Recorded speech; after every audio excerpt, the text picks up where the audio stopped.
For the last step, for our pocket socks, I want to add a pocket flap on the pocket of the finished sock. This is an optional step.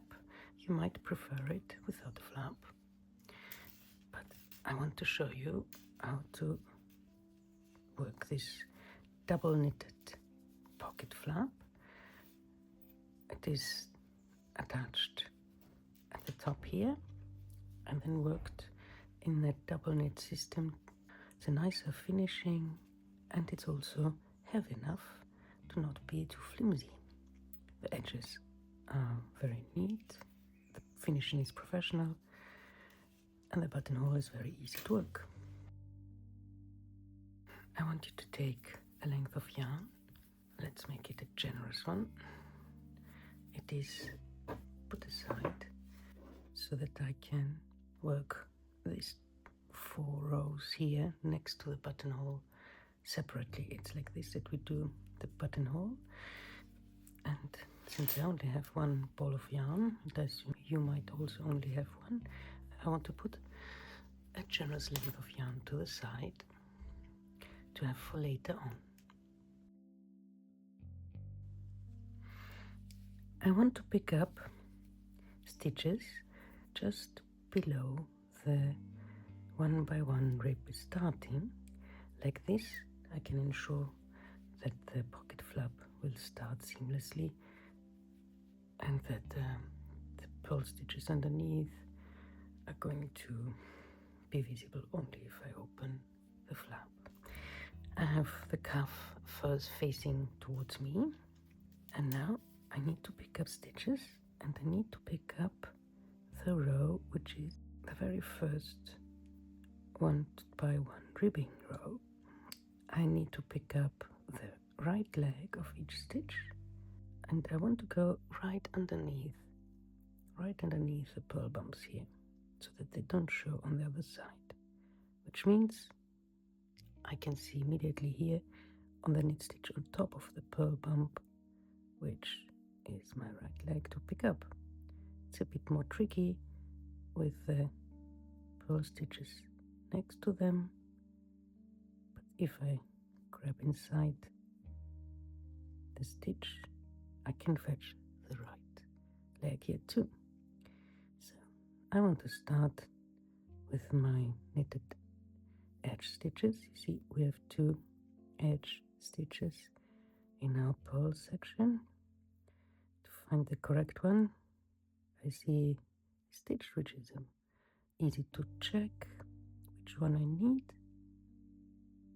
Next to it, I see is this pearl stitch, and here I found the equivalent knit stitch, and I get into the right leg first.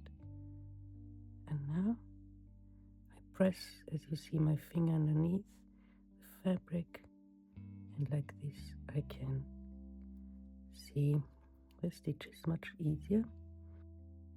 So I ended by picking up the right leg of my second knitted column, and I want to count my stitches to see if I have the correct number. Yes, it's the amount of stitches as stated in the pattern. I will just slip them all on my other needle to see that it's really just one strand of the picked up stitch. So here I can see it very well that I picked up something from underneath. I will just untangle my stitches. Now I've untangled my picked up stitches and I'm ready to work my first right side. I work in this direction. The right side is when the cuff is facing me, and then when I turn, I will turn to the wrong side, which is worked from this side. We fetch the yarn, leave a good tail to weave in later, and now we will double our stitches on the preparation row. For this, we knit into the stitch as we would do usually, and we will bring our yarn forwards and purl into the same stitch. So knit, keep it where it is, and purl. And I continue to double like this all of my stitches. And now I have the double amount of stitches. I turn to the wrong side, and like this I have the dough facing me. And now I will start with my wrong side. I want to work a double knit, so I knit the first stitch, and the one that looks like a pull stitch, I slip it with the yarn in front. And this is quite easy. I will do this until the end of this flap row. The first wrong side is finished. We turn again clockwise to the right side, and now we will work in double knit, which is exactly the same thing we did before. So knit, slip one with yarn in front up to the end of the row. In double knitting we have to work 2 rows so that all the stitches are actually knitted. Visibly it looks like 1 row, although I just knitted 2. As you see here, just now 1 row starts to emerge. This is why in the pattern, when I say work back and forth 16 or 24 or whatever times I give you in the pattern, in reality you would only see half the amount. So you count 8 rows, which would be in reality 16 rows worked, 16 double knit rows worked. So to reach the buttonhole we have to work back and forth in the same instruction of knit 1, slip 1 with yarn in front for the amount of time noted in the pattern. We start the next instruction on the wrong side, and we have to knit an amount of stitches until the center. So it says in the pattern knit 1, slip 1 x times, in my case it's 8 times 1,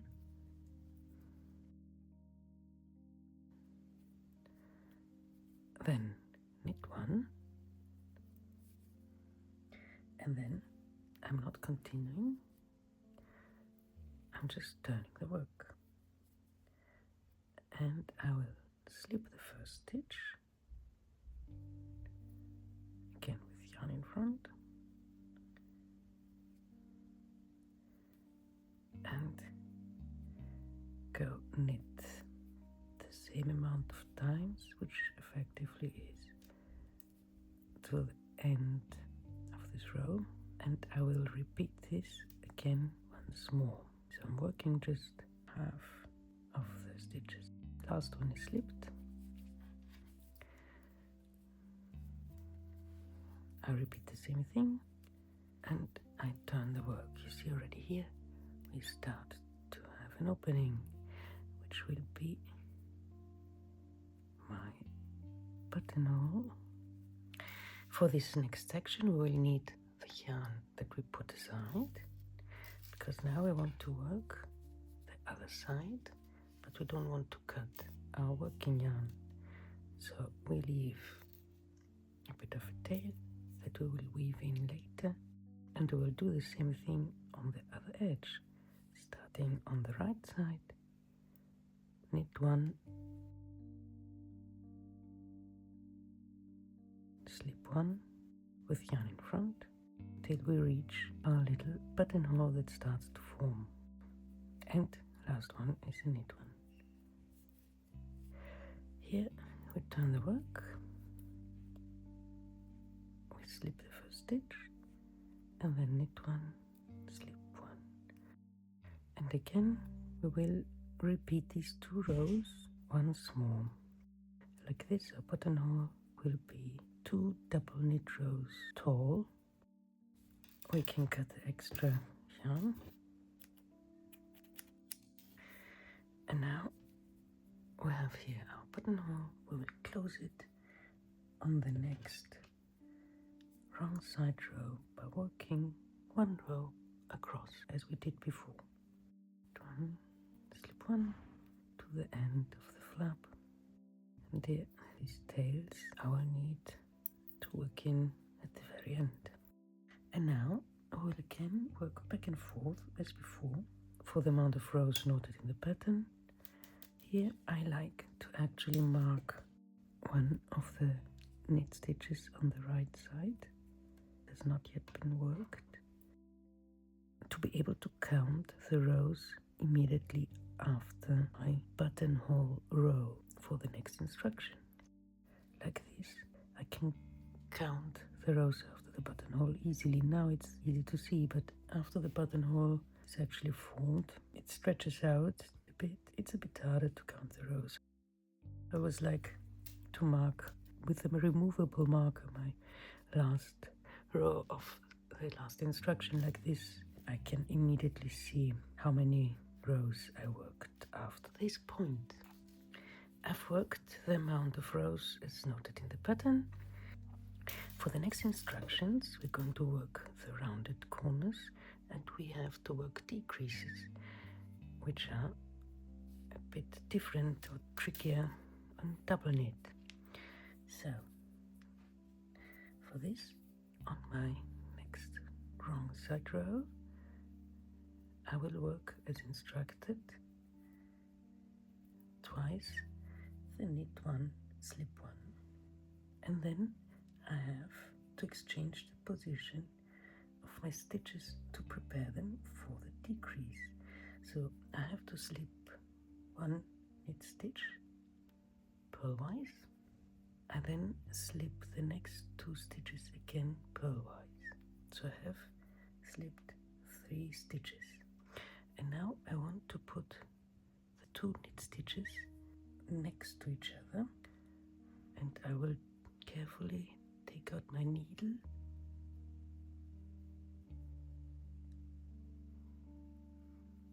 take these 2 on the right hand needle, and the one free hanging stitch that looks like a purl stitch, I place it back. What I did here is I put my 2 knit stitches together next to each other, and now I can work a decrease. I work a SSK,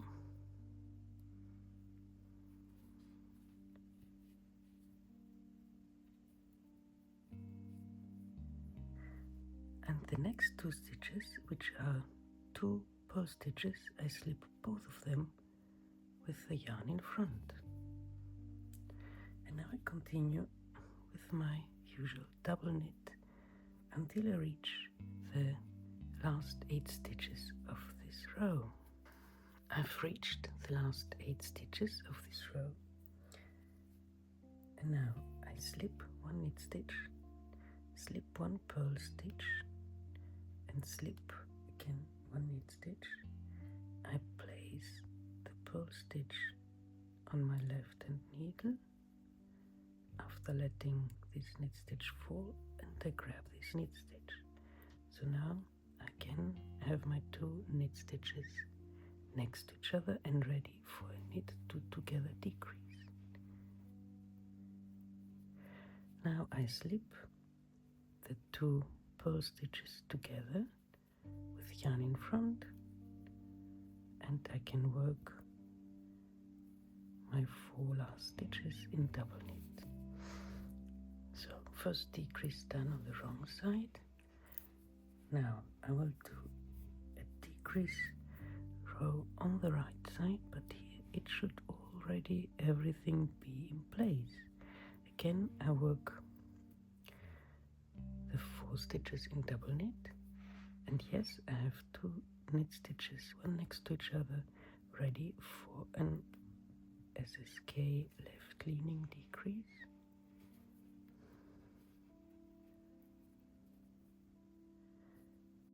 I work to 7 stitches before the end in this case, and here I can see again 2 knit stitches waiting for me for my left decrease, which is right cleaning, and I work again last 4 stitches to the end. And what we've done decreases on each edge and on each side.